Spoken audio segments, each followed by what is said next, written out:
Okay, the wet in wet watercolor technique or wet on wet watercolor technique is a wet brush on wet paper.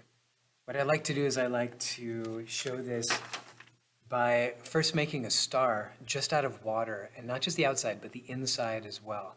Once the water is on there, then I'll just touch each of the arms of this star shape with a different color, and you'll see how they blend together in lots of different ways. So here I'm using a really old color set just off here to the left.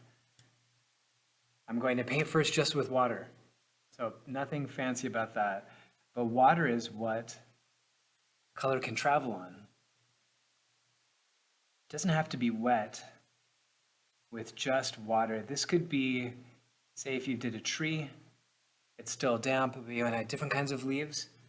You can touch on it and see how they travel across. Here I'm going to dip with some orange, and just different areas you'll see how they travel across and mix.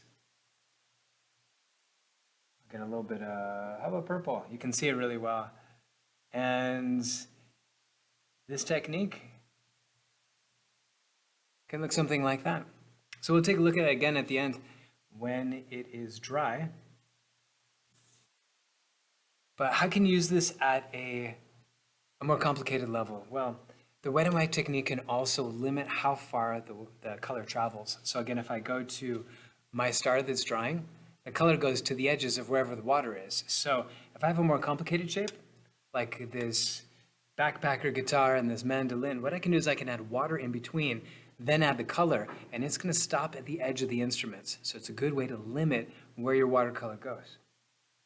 So here, I'm just going to paint water in between. Now, if I've already done something really difficult, complicated with painting with these shapes, a little bit of water on top probably isn't going to do very much. So this can be a great way to test it. You can put water where you think you'll need it. And if you went over your shapes a little bit, maybe over onto these instruments, then you just wait for the water to dry and then you can go for it again. So this scene, by the way, comes from instruments that I really like to play at home. Backpacker guitar and this mandolin.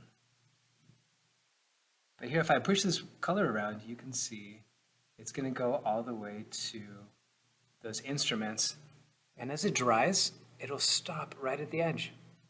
So it's a great way to limit the color. It's a great way to mix color. It's a great way to add some variation of color. The watercolor technique, wet in wet.